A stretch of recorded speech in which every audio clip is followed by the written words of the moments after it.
Welcome back everyone to another episode of Anesthesia Overview video presentation. Today we will be discussing a variety of intravenous anesthetic induction agents. We will be looking at the different types of these agents, the uses, properties and characteristics, as well as the side effect profiles of each of these induction agents.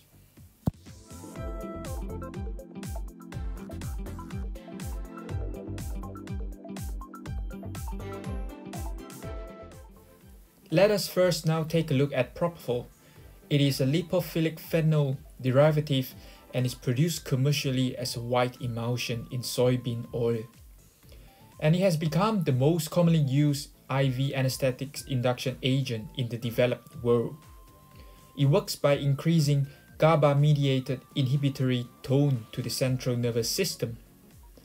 Propofol decreases the rate of dissociation of the GABA from the receptors, thereby increasing the duration of GABA-activated opening of the chloride channel with resulting hyperpolarization of the cell membranes.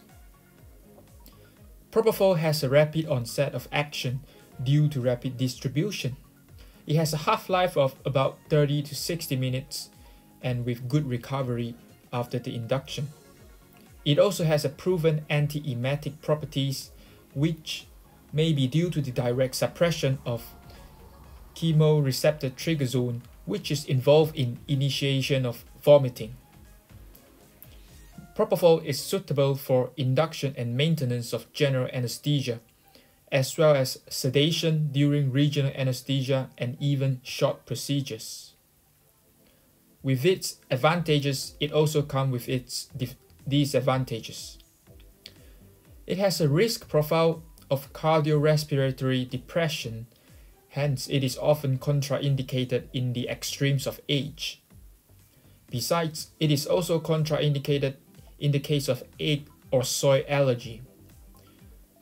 One last important thing to note, the ampoules containing the propofol have to be used or discarded immediately once it's open, as it is a high risk of bacterial growth. Next up, we have thiopental as the second commonest induction agent after propofol. It is essentially a barbiturate which works by suppressing the ACH neurotransmitter excitatory effect while enhancing the GABAergic inhibitory effect. One interesting history of the thiopental was during the Japanese attack on the US bases at the Pearl Harbor.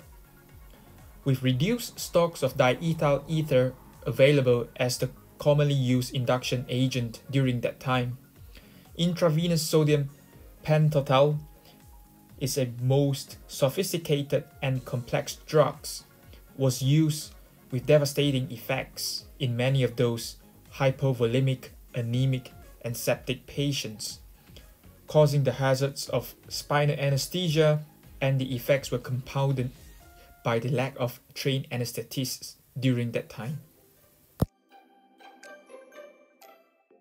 Thiopental has an extreme rapid onset of action with the arm-to-brain circulation time of only roughly 30 seconds. Hence, it is often used as the rapid sequence induction agent of choice. The effect of thiopental lasts within 3 to 8 minutes with quick awakening, largely due to the redistribution of the drug in the system rather than the metabolism of the medication itself.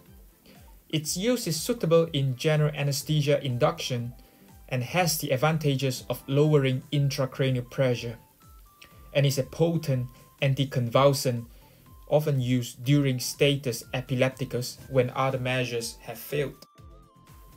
However, thiopental is a negative ionotrope causing marked myocardial depression as well as the quick build-up of metabolites, and about 30% of each injected dose will still remain in the body system after 24 hours, giving rise to the effect of hangover.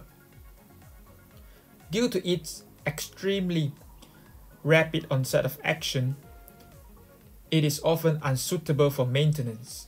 Besides, it has a very little analgesic effect and is contraindicated in the case of compromised airway and barbiturate allergy.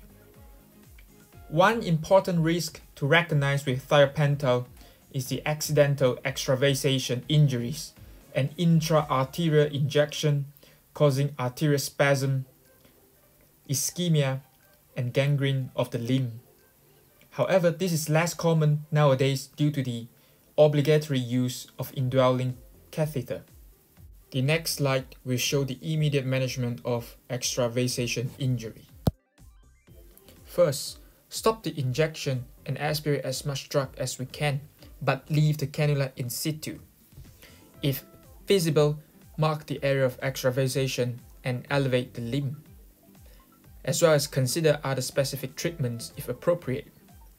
It would be also wise to consider a referral to plastic surgery for any advice before we document the whole sequence of the events. Moving on, we have ketamine as a dissociative intravenous induction agent, which is a phencyclidine derivative and functions as a NMDA receptor antagonist. It has a half-life of 2.2 hours, which is roughly equivalent to 130 minutes. With proven analgesic properties, while having the advantages of causing little to no myocardial depression and the retention of protective airway reflexes. Hence, these properties permit its emergency use outside the hospital if absolutely necessary. On the other hand, it has the disadvantages of causing hypertonia and hypersalivation. One of the most feared complications of intramuscular ketamine injection is laryngospasm causing airway obstruction. Other common side effects of ketamine include delirium, hallucinations, and particularly nightmares afterwards. Ketamine increases the intracranial pressure, hence it is contraindicated in hypertensive patients. Etomidate is the last intravenous anesthetic induction agent that we will be discussing today. It is a carboxylated imidazole, which is a kind of antifungal.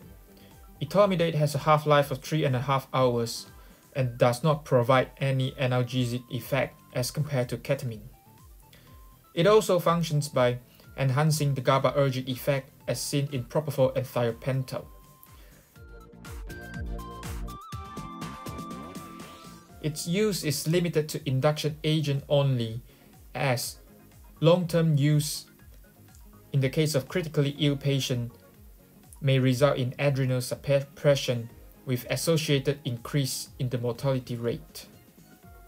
Etomidate has a favorable cardiac safety, where its use is preferred in emergency settings where hemodynamic stability is paramount. Post-operative nausea and vomiting is one of the commonest side effects of etomidate, apart from involuntary muscle movements and local thrombophlebitis post-injection.